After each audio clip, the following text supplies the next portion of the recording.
আসসালামু আলাইকুম, সবাইকে ওয়েলকাম জানাচ্ছি। প্রতিদিনের মতন আজকেও আমরা দুজন হাঁটতে বেরিয়ে পড়লাম। এখনকার ওয়েদারটা এত ভালো না, ঠান্ডা বেশি না গরম, গরম তো নাই কিন্তু খুব যে বেশি ঠান্ডা ওটাও না। পরে বাসার থেকে ডিসাইড করে গেছিলাম আজকে টঙ্গের উপর অনেক হোটেলগুলো থাকে না, ওখানে যেয়ে নাস্তা করব। পরে ওখানে যেয়ে নাস্তা করলাম, আমি জিজ্ঞাসা করলাম নেহারি আছে, বললো হ্যাঁ। পরে নেহারি দিছে, আপনার ভাই তো রেগে আমার চিল্লাচিল্লি ওখানে আস্তে আস্তে বকতেছে যে এত মজা করে তুমি নিজেই রান্না করতে পারো, আবার ওখানে যে নেহারি খাচ্ছি এই জন্য বকাটাকা করে দেখেন গালে হাত দিয়ে বসে রয়েছে।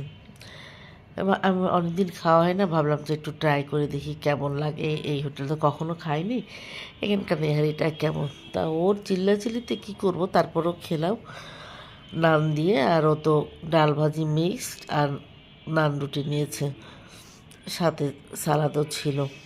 পরে নাস্তা টাস্তা খেয়ে আমরা বেরোলাম, সবজি নিলাম এখান থেকে কিছু। সবজি দামটা দেখলাম আগে একটু মনে হলো কমেছে। তারপরে সবজি নিয়ে এর মধ্যে আপু আমাদেরকে ফোন দিয়েছে, বড় আপু মানে আমার ননাস, যে শাওলিকে টিভিতে মাছরাঙা চ্যানেলে দেখাবে একটা প্রোগ্রামে ডেকেছে, তো ওইটা দেখাচ্ছে আর কি।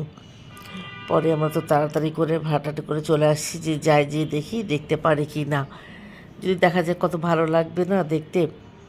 তো পরে তাড়াতাড়ি করে দুজন মিলে হাঁটতেছে, আর ও তখন বক বক করতেছে, ও মনে করছে যে আমি ভিডিও করতেছি, ভয়েস সহ দেবো। বলতেছে হ্যাঁ অনেক ভালো লাগছে আমাদের হাঁটতে এইসব। যাই হোক, পরে বাসায় এসে আগে টিভিটা ছাড়লাম, দেখি যে না, দুঃখের বিষয় হচ্ছে না, গান হচ্ছে। প্রোগ্রামটা আসলে ততক্ষণে শেষ হয়ে গেছে। তারপরে চা বানিয়েছি, চা বানিয়ে পরে চা আর একটা টোস্ট বিস্কিটটা কিনে নিয়ে এসেছি আমরা আসার সময়, ওটাই পরে খাচ্ছি। আর বসে বসে টিভি দেখছি, টিভিতে গান হচ্ছে, ওই গানগুলো শুনতেছি। তারপরে প্রতিদিনের মতন ওই যে একটা ঝামেলা থাকে না, কি রান্না করব কি করব, এই নিয়ে সে প্রতিদিন ওই একই ঝামেলা হয়। মাঝে মাঝে ইচ্ছাই করে না রান্না করতে, একদম কী করবো না করব। পরে কয়েকদিন পর পর মাছ মাংস খাওয়াইছে, পরে ভাবলাম যে ডিম ভুনা করি, আমার আবার ডিম ভুনা অনেক পছন্দ।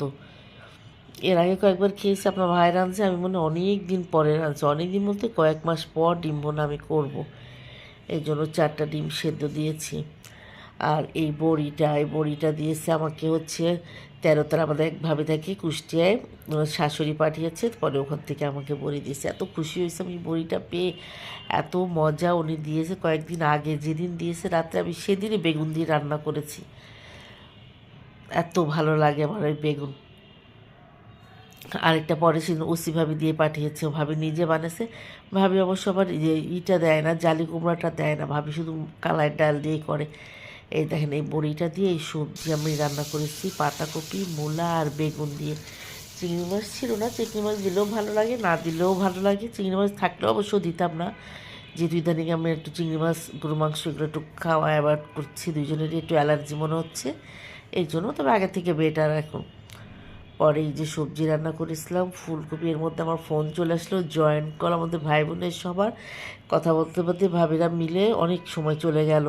পাতাকপি না সরি, ফুলকপি আলু সিম ভাজি, ডিম ভুনা আর এই যে শাক দিয়ে সবজি করেছিলাম, সাথে ভাত। সবাই ভালো থাকবেন।